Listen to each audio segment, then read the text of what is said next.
पूरी दुनिया की निगाहें रूस पर टिकी हैं। लोग उसकी चालों को समझने की कोशिश कर रहे हैं, उसकी स्ट्रैटेजी और एम्बिशन को जानने की कोशिश कर रहे हैं। जियोपॉलिटिकल एक्सपर्ट्स, एनालिस्ट्स, जर्नलिस्ट्स सभी ग्लोबल चेस गेम में हर चाल को समझने की कोशिश कर रहे हैं। लेकिन क्या होगा अगर सबसे इंपॉर्टेंट जवाब न्यूज़पेपर्स या ऑफिशियल स्पीच में नहीं, बल्कि कहीं और छिपे हों?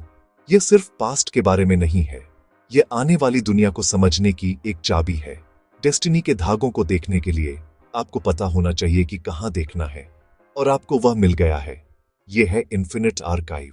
और क्या होगा अगर दुनिया के सबसे बड़े देश की किस्मत को सही से समझने का राज हमारे 21वीं सदी के एनालिसिस में नहीं, बल्कि हजारों साल पुराने धर्म ग्रंथों में छिपा हो, संतों के विजन में और भूले बिसरे सीयर्स की कहानियों में? और क्या होगा अगर रशिया की हिस्ट्री के बड़े टर्निंग पॉइंट्स, जिसमें हमारी आंखों के सामने हो रही घटनाएं भी शामिल हैं, बहुत पहले ही बता दी गई थीं? स्वागत है। आज हम क्लासिकल तरीके से पॉलिटिक्स के बारे में बात नहीं करेंगे। आज हम एक अलग तरह की यात्रा पर निकलेंगे। समय के पार सीक्रेट टेक्स्ट्स, लेजेंड्स और सबसे दिलचस्प प्रोफेसीज के माध्यम से एक यात्रा। प्रॉफेट इज़िकियल की पुरानी मैन्युस्क्रिप्ट से लेकर रस्पुटिन की कंट्रोवर्शियल विजन्स तक, और उन विचारों के माध्यम से जिन्होंने रशियन सोल को आकार दिया है, हम प्रोफेसीज के एक फैसिनेटिंग सेट की खोज करेंगे जो कुछ लोगों के लिए रशिया के हिस्ट्री और फ्यूचर को एक बहुत ही स्पेसिफिक तरीके से इल्यूमिनेट करते हैं। हमारा गोल डेफिनेटिव कंक्लूजन्स पर पहुंचना नहीं है, बल्कि सवाल उठाना है। हम मिस्ट्री के सीकर्स होंगे, सिंबल्स के डिकोडर्स होंगे। हम इन एंशिएंट टेक्स्ट्स को ब्लाइंड बिलीवर्स या स्टबर्न स्केप्टिक्स के रूप में नहीं, बल्कि क्यूरियस एक्सप्लोरर्स के रूप में खोलेंगे। हम समझना चाहते हैं कि ये पुरानी प्रोफेसीज आज भी कैसे एको करती हैं, और क्या शायद वे हमें वर्ल्ड इवेंट्स को पढ़ने के लिए एक अलग फ्रेमवर्क दे सकती हैं जो हमारी समझ से परे है। यह एक ऐसा सब्जेक्ट है जहां हिस्ट्री, स्पिरिचुअलिटी और जियोपॉलिटिक्स काफी स्टार्टलिंग तरीकों से इंटरट्वाइन होते हैं। शुरू करने के लिए हमें आखिर के समय से जुड़ी सबसे ज्यादा स्टडी की गई और बहस वाली किताबों में से एक की तरफ देखना होगा। ओल्ड टेस्टामेंट में यहेजकेल की किताब के चैप्टर 30 और 19 250 साल से भी पहले लिखे गए, वे इज़राइल के खिलाफ एक फ्यूचर भयानक हमले के बारे में बताते हैं। और इस भविष्यवाणी के सेंटर में एक पावरफुल और मिस्टीरियस कैरेक्टर है, गोग मागोग की भूमिका, रोश, मेशेक और टुबाल का सुप्रीम रूलर। वह सवाल जिसने जनरेशन से थियोलॉजी पढ़ने वालों को अट्रैक्ट किया है, वह आसान है। यह गोग कौन है और मागोग की यह भूमि कहां है? एक सदी से ज्यादा समय से एक बहुत पॉपुलर इंटरप्रिटेशन, खासकर कुछ क्रिश्चियन सर्कल्स में, इस नॉर्दर्न पावर को मॉडर्न रशिया और उसके सहयोगियों से जोड़ती है। यह थ्योरी कई पॉइंट्स पर बेस्ड है। पहला ज्योग्राफिकल है। भविष्यवाणी कहती है कि गोग सुदूर उत्तर से आएगा, दूसरे शब्दों में एक्सट्रीम नॉर्थ से। अगर हम जेरूसलम से सीधे उत्तर की ओर जाते हैं तो हम तुर्की, ब्लैक सी से होकर गुजरते हैं और पहुंचते हैं रशिया के हार्ट में। मॉस्को इज़राइल के लगभग सीधे उत्तर में है। दूसरा तर्क लिंग्विस्टिक है, हालांकि यह बहुत कंट्रोवर्शियल है। कुछ लोग रोश नाम में रस या रोस शब्द की जड़ देखते हैं, वह ट्राइब जिसने रशियन स्टेट की नींव रखी थी। इसी तरह मेशेक और टुबाल को कभी-कभी मॉस्को और टोबोल्स्क, दो रशियन शहरों से जोड़ा जाता है। इस इंटरप्रिटेशन के अनुसार यहेजकेल आखिरी दिनों में एक बड़े हमले का वर्णन कर रहा है, जिसका नेतृत्व रशिया करेगा। यह हमला उस इज़राइल के खिलाफ होगा जो लंबे समय के बाद अपनी भूमि पर लौट आया है, जिसे कई लोग 1948 में इज़राइल राज्य की स्थापना के साथ पूरा हुआ मानते हैं। भविष्यवाणी कहती है कि जिस भूमि पर हमला किया गया है वह युद्ध से उभर चुकी भूमि है, जिसके निवासी कई देशों से इकट्ठा हुए हैं। जो लोग इस इंटरप्रिटेशन को मानते हैं, उनके लिए यह डिस्क्रिप्शन मॉडर्न इज़राइल की सिचुएशन से काफी हद तक मेल खाता है। गोग के नेतृत्व वाले गठबंधन का भी डिटेल में वर्णन किया गया है। इसमें पर्शिया, ईरान, कुश, अक्सर इथियोपिया या सूडान के रूप में पहचाना जाता है, और पुट, लीबिया, साथ ही गोमर और बेथटोगर्मा, अक्सर तुर्की में स्थित, शामिल हैं। मॉडर्न ऑब्जर्वर तुरंत यह बताते हैं कि यह लिस्ट कितनी रिलेवेंट लगती है। रशिया और ईरान के बीच का गठबंधन, इजराइल के ठीक बगल में, सीरिया में उनकी मिलिट्री प्रेजेंस, तुर्की और कुछ नॉर्थ अफ्रीकन कंट्रीज के साथ मॉस्को के संबंध, कुछ लोगों के लिए यह सब एक ऐसा जियोपॉलिटिकल मैप बनाता है जो अजीब तरह से यहेजकेल के मैप जैसा दिखता है। लेकिन ऐसा हमला क्यों? बाइबल का टेक्स्ट एक क्लू देता है, लूटपाट को ले जाने के लिए। मॉडर्न एनालिस्ट्स ने एक हाइपोथेसिस सामने रखी है। हाल के सालों में इजराइल में खोजे गए गैस और तेल के विशाल भंडार ये फेमस लूट हो सकते हैं, जो भविष्य के हमले के लिए एक इकोनॉमिक मोटिव प्रोवाइड करते हैं। यह एक मॉडर्न स्पेक्यूलेशन है जिसमें पुराने टेक्स्ट को मॉडर्न रैशनल देने की कोशिश की गई है। हालांकि, और यह बहुत क्लियर होना जरूरी है, रोश को रशिया से जोड़ना एक्सपर्ट्स के बीच किसी भी तरह से यूनानिमस नहीं है। ज्यादातर बाइबल के हिब्रू स्कॉलर्स इस आइडिया को रिजेक्ट करते हैं। उनके लिए हिब्रू शब्द रोश एक प्रॉपर नाउन नहीं है, बल्कि एक कॉमन नाउन है जिसका मतलब हेड या चीफ होता है। इसलिए रोश, मेशेक और टुबाल का सुप्रीम रूलर वाक्यांश को मेशेक और टुबाल का चीफ प्रिंस के रूप में ट्रांसलेट किया जाना चाहिए। यह इंटरप्रिटेशन ग्रामेटिकली ज्यादा एक्यूरेट है, रशिया के किसी भी रेफरेंस को हटा देता है। इसके अलावा रोश और रस के बीच के फोनेटिक लिंक को ज्यादातर रिसर्चर्स एक एनाक्रोनिज्म के रूप में देखते हैं। हिस्टोरियन मागोग, मेशेक और टुबाल को प्राचीन अनातोलिया, आधुनिक तुर्की या सेंट्रल एशिया में रखते हैं। गोग खुद 7वीं शताब्दी ईसा पूर्व में जाने वाले लीडिया के एक राजा गाइगेस का रेफरेंस हो सकता है। इस एंगल से यहेजकेल की भविष्यवाणी 21वीं सदी के रशिया के बारे में नहीं है। यह उनके समय के लोगों को संबोधित किया गया था, जिसमें उत्तर से बर्बर भीड़ की क्लासिकल इमेज का यूज करके बुराई की शक्तियों को सिंबलाइज किया गया था, जो भगवान की योजना का विरोध करेंगी। इस प्रकार हमें दो अपोजिट व्यू पॉइंट्स दिखाए जाते हैं। एक तरफ एक पॉपुलर इंटरप्रिटेशन जो आज की खबरों में एक पुरानी भविष्यवाणी की अजीब तरह से एक्यूरेट फुलफिलमेंट देखती है, जिसमें रशिया लीड रोल में है। दूसरी तरफ एकेडमिक वर्ल्ड जो हमें टेक्स्ट को उसके कॉन्टेक्स्ट में रखने और उसे एक सिंबल के रूप में देखने की वार्निंग देता है। सवाल बना हुआ है, क्या यहेजकेल ने सच में मॉडर्न रशिया के उदय को पहले से देखा था, या उसका टेक्स्ट केवल एक आईना है जिसमें हम अपनी जियोपॉलिटिकल एंजाइटीज को प्रोजेक्ट कर रहे हैं? जवाब कुछ भी हो, यह फैक्ट कि यह भविष्यवाणी हमें अट्रैक्ट करती रहती है, इसकी पावर के बारे में बहुत कुछ कहता है। अब हम बाइबल की किताबों को छोड़कर एक और ज्यादा रहस्यमयी और उतनी ही दिलचस्प दुनिया में जाते हैं, रशियन मिस्टिसिज्म की दुनिया, जिसके रहस्यमयी किरदार आज भी इस देश में मौजूद है। दो नाम सबसे ऊपर आते हैं, ग्रिगोरी रास्पुतिन, बदनाम पागल साधु, जिसका संबंध रोमानोव राजवंश के पतन से था, और भिक्षु एबेल, एक महान भविष्यवक्ता जिसने झारों के भाग्य की भविष्यवाणी की थी। सबसे पहले सबसे मशहूर रास्पुतिन से शुरू करते हैं। ये अनपढ़ साइबेरियाई किसान 1905 में सेंट पीटर्सबर्ग आया और अपने करिश्मे, रहस्यवाद और एक हीलर के रूप में अपनी पहचान के दम पर शाही परिवार के भीतरी सर्कल में घुसने में कामयाब रहा। युवा त्सारेविच एलेक्सेई के हीमोफीलिया के एपिसोड्स को शांत करने की उसकी अजीब क्षमता ने उसे त्सारिना पर और इस तरह त्सार निकोलस आई पर बहुत ज्यादा शक्ति दे दी। लेकिन एक हीलर से बढ़कर रास्पुतिन को एक स्टारिट्स के रूप में देखा जाता था, एक पवित्र व्यक्ति जो भविष्य देख सकता था। और यहीं पर कहानी किंवदंती में बदल जाती है। उन्हें कई भविष्यवाणियां बताई जाती हैं, लेकिन सबसे मशहूर और सबसे डरावनी उनकी अपनी मौत और रोमानोव राजवंश के भाग्य से जुड़ी है। एक लेटर जिसकी प्रामाणिकता पर बहुत संदेह है, कहा जाता है कि रास्पुतिन ने त्सार को लिखा था। उसमें उसने कथित तौर पर कहा था, मुझे लगता है कि मैं 1 जनवरी से पहले इस जीवन को छोड़ दूंगा। अगर मुझे आम रूसी किसानों ने मार डाला तो तुम्हें, रूस के त्सार, अपने बच्चों के लिए डरने की कोई जरूरत नहीं है। वे सैकड़ों सालों तक राज करेंगे।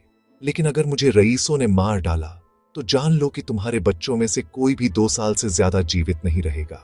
उन्हें रूसी लोग मार डालेंगे। बात की दुखद कहानी हम जानते हैं। दिसंबर 1916 में रास्पुतिन को रईसों ने मार डाला था। 2 साल से भी कम समय बाद जुलाई 1918 में त्सार और उसके पूरे परिवार को बोल्शेविकों ने मार डाला। भविष्यवाणी, चाहे सच हो या झूठ, एक भयानक तरीके से सच साबित हुई थी। हालांकि इसे संदर्भ में रखना जरूरी है। आज ज्यादातर इतिहासकार मानते हैं कि यह मशहूर पत्र एक जालसाजी है, जो घटनाओं के बाद रास्पुतिन के मिथक को मजबूत करने के लिए लिखा गया था। कोई ठोस सबूत नहीं है कि यह उसकी मौत से पहले मौजूद था। एक बात हालांकि निश्चित है, और वह है उसका राजनीतिक रूप से विनाशकारी प्रभाव, जिसने शासन को बदनाम किया और उसके पतन को तेज किया। तो रास्पुतिन सच्चा दृष्टा या सिर्फ एक मरते हुए साम्राज्य का लक्षण?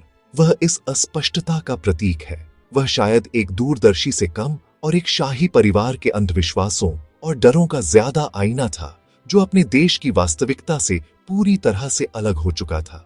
अब हम एक सदी पीछे जाते हैं, एक और रहस्यमयी व्यक्ति से मिलने, भिक्षु एबेल, रूसी नोस्ट्राडेमस। किंवदंती के अनुसार, जो इतिहास से ज्यादा लोक कथाओं पर आधारित है, इस व्यक्ति ने 2 सदियों तक हर रूसी शासक के भाग्य की भविष्यवाणी की थी। उसने कथित तौर पर कैथरीन द ग्रेट की मौत की तारीख, उसके बेटे पॉल माई की हत्या और यहां तक कि नेपोलियन के आक्रमण के दौरान मॉस्को के जलने की भविष्यवाणी की थी।